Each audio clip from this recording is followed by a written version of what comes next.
नमस्कार। आज के इस विशेष स्रोत आधारित विश्लेषण में आपका स्वागत है। आज हम एक ऐसे सियासी ड्रामे की गहराई में गोता लगाने वाले हैं जिसने सबको चौंका दिया है। तमिलनाडु विधानसभा चुनाव के नतीजे। देखिए, बात सिर्फ हार जीत की नहीं है। हम उन असल आंकड़ों, पर्दे के पीछे बिछाई गई रणनीतियों और उस ग्लोबल ट्रेंड को डिकोड करेंगे जिसने पूरी दुनिया की राजनीति को हिलाकर रख दिया है। आखिर एक फिल्म स्टार का रातों रात राजनीतिक शिखर पर पहुंचना कोई छोटी मोटी बात तो है नहीं। तो चलिए, बिना किसी देरी के सीधे इस दिलचस्प विषय में चलते हैं। आज के इस पूरे विश्लेषण को हम 4 अहम हिस्सों में समझेंगे। सबसे पहले द तमिलनाडु ट्रैप, जहां हम देखेंगे कि पूर्व मुख्यमंत्री एमके स्टालिन की हार के पीछे आखिर कौन सी गहरी राजनीतिक चाल हो सकती है। उसके बाद बात होगी द मेजॉरिटी मैथ, यानी उस बहुमत के गणित की जो इस नई पार्टी के लिए इस वक्त सबसे बड़ा सिरदर्द है। फिर हम थोड़ा जूम आउट करके द ग्लोबल आउटसाइडर ट्रेंड को समझेंगे, क्योंकि यकीन मानिए ये सिर्फ तमिलनाडु की कहानी नहीं है।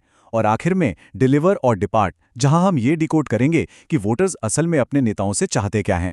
तो चलिए, सबसे पहले हिस्से से शुरुआत करते हैं, द तमिलनाडु ट्रैप। चुनाव के तुरंत बाद जो कुछ भी हुआ वो हमारी राजनीति में अक्सर देखने को नहीं मिलता। चुनाव के नतीजे आते ही एमके स्टालिन का जो रवैया रहा वो सच में बहुत दिलचस्प था। हम अक्सर क्या देखते हैं, हारने के बाद राजनेता जनादेश को चुनौती देते हैं, ईवीएम पर सवाल उठाते हैं। अगर हम ममता बनर्जी जैसे नेताओं का उदाहरण लें तो वो अक्सर अपने खिलाफ आए जनादेश पर कड़ा रुख अपनाती हैं। लेकिन स्टालिन, उन्होंने ऐसा कुछ भी नहीं किया। बेहद शालीनता से हार मानी, जनता को कोई दोष नहीं दिया और तो और ये तक कह दिया कि सबसे बड़ी पार्टी टीवीके और विजय को सरकार बनाने का पूरा मौका मिलना चाहिए। डीएमके ने घोषणा कर दी कि वो अगले 6 महीने तक इस नई सरकार को बिल्कुल डिस्टर्ब नहीं करेंगे। सुनने में कितना परिपक्व और सकारात्मक लगता है ना?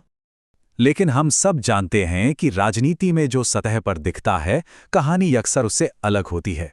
एक तरफ है पब्लिक ग्रेस, यानी दुनिया के सामने दिखाई गई शालीनता, और दूसरी तरफ है प्राइवेट स्ट्रेटेजी, यानी पर्दे के पीछे का असली खेल। देखिए, स्टालिन एक बेहद अनुभवी नेता हैं। उन्हें पता है कि विजय एक फिल्म स्टार हैं जिनके पास प्रशासन चलाने का कोई अनुभव नहीं है। सरकार चलाना कोई फिल्म की शूटिंग तो है नहीं। ये पूरी शालीनता दरअसल इसी अनुभवहीनता पर टिकी है। उन्हें लगता है कि काम करते वक्त विजय से गलतियां होंगी, और जैसे ही ऐसा होगा जनता वापस डीएमके की तरफ मुड़ जाएगी। तो ये कोई हार नहीं, बल्कि एक बहुत ही बारीकी से बुना गया जाल लगता है। अब पर्दे के पीछे चाहे जो भी खेल चल रहा हो, सरकार तो आखिर नंबरों से ही बनती है। तो अब हम आते हैं अपने दूसरे हिस्से पर, बहुमत का गणित। जरा इन आंकड़ों पर गौर कीजिए। तमिलनाडु विधानसभा में कुल 234 सीटें हैं। टीवीके ने अपनी पहली ही पारी में 108 सीटें जीतकर शानदार एंट्री मारी है। वो सबसे बड़ी पार्टी बन गए हैं। उधर कांग्रेस के पास 5 सीटें हैं और बाकी 121 सीटें अन्य दलों के खाते में गई हैं। अब सवाल यह है कि क्या टीवीके की ये ऐतिहासिक जीत सरकार बनाने के लिए काफी है? इसका सीधा सा जवाब है बिल्कुल नहीं, क्योंकि असली खेल इस नंबर का है, 118। जी हां, 234 सीटों वाली विधानसभा में सरकार बनाने के लिए जादुई आंकड़ा 118 का होता है, और यही वो नंबर है जिसने फिलहाल तमिलनाडु की पूरी राजनीति को रोक कर रखा हुआ है। चलिए, इस गणित को थोड़ा और आसान बनाते हैं। पहला स्टेप, टीवीके के पास 108 सीटें हैं। दूसरा स्टेप, कांग्रेस ने आगे बढ़कर अपने 5 विधायकों का समर्थन विजय को दे दिया है। अब तीसरा स्टेप, अगर हम इन दोनों को जोड़ दें तो 108 और 5 मिलाकर होते हैं 113। अब 113 का ये आंकड़ा बहुमत के 118 से अभी भी 5 कदम दूर है, और यही वो सबसे बड़ी अड़चन है जहां मामला अटका हुआ है। विजय के लिए ये एक ऐसी स्थिति है जिसका सामना शायद उन्होंने अपनी किसी भी फिल्म के क्लाइमैक्स में नहीं किया होगा। और इस 5 नंबर के फासले ने राजनीति में एक बड़ा भूचाल ला दिया है।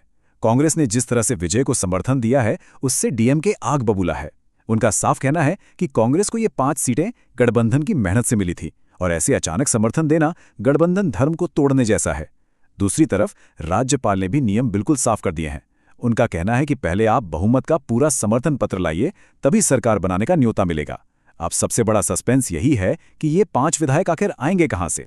अब इस क्षेत्रीय जोड़ घटाव से थोड़ा बाहर निकलते हैं और बात करते हैं तीसरे हिस्से की, द ग्लोबल आउटसाइडर ट्रेंड। क्योंकि विजय की ये जीत कोई इकलौती घटना नहीं है, ये एक बहुत बड़े ग्लोबल पैटर्न का हिस्सा है। जरा दुनिया भर के इन हालिया उदाहरणों को देखिए। ये साफ दिखाते हैं कि लोग पुरानी राजनीतिक व्यवस्थाओं से कितने थक चुके हैं। यूक्रेन में देखिए, लोगों ने एक ऐसे इंसान को अपना राष्ट्रपति चुना जो पेशे से कॉमेडियन थे, ज़ेलेंस्की। अर्जेंटीना में टीवी पर अर्थशास्त्र की बातें करने वाले हावियर माइली को सीधे राष्ट्रपति की कुर्सी पर बिठा दिया गया। हमारे पड़ोसी नेपाल में एक रैपर बालेंद्र शाह सत्ता के शिखर पर पहुंच गए। और अपने देश में याद कीजिए, 2013 में दिल्ली की जनता ने भ्रष्टाचार विरोधी आंदोलन से निकले अरविंद केजरीवाल को मुख्यमंत्री बना दिया था। 80 के दशक में असम में प्रफुल्ल कुमार महंत भी छात्र नेता से सीधे मुख्यमंत्री बने थे। इन सब बातों का एक ही मतलब है, वोटर्स अब पूरी तरह से बदलाव के मूड में हैं। लेकिन दिलचस्प बात यह है कि आउटसाइडर होने के भी अलग अलग प्रकार हैं। एक तरफ वो हैं जिन्हें हम ओवरनाइट राइज कह सकते हैं, जैसे ज़ेलेंस्की, माइली, बालेंद्र शाह और अब विजय। ये वो लोग हैं जो सीधे मैदान में उतरे और जनता की नाराजगी ने इन्हें रातों रात सत्ता के शीर्ष पर पहुंचा दिया। पर दूसरी तरफ वो आउटसाइडर्स हैं जिन्हें एक लंबा संघर्ष करना पड़ा, the long grind. Imran Khan को ही देख लीजिए, एक क्रिकेटर से प्रधानमंत्री बनने तक उन्हें 22 साल की लंबी जद्दोजहद करनी पड़ी। या फिर डोनाल्ड ट्रंप, जो राजनीति में आने से पहले दशकों तक एक स्थापित व्यवसायी रहे। अगर हम तुलना करें तो विजय की जीत निश्चित रूप से एक अचानक आए हुए राजनीतिक भूचाल जैसी ही है। और अब हम अपने विश्लेषण के अंतिम और सबसे अहम हिस्से की तरफ बढ़ते हैं, डिलीवर और डिपार्ट, यानी सीधे शब्दों में कहें तो काम करो या विदा लो। क्या इसका मतलब यह है कि वोटर्स हमेशा ही पुराने दलों को उखाड़ फेंकते हैं? ऐसा बिल्कुल नहीं है। हाल के कई चुनाव एक अलग ही कहानी बयां करते हैं। असम में लोगों ने फिर से स्थापित पार्टी को चुना। पश्चिम बंगाल में भी सत्तासीन दल की वापसी हुई। और 2024 के लोकसभा चुनावों में भी हमने कुछ ऐसा ही देखा।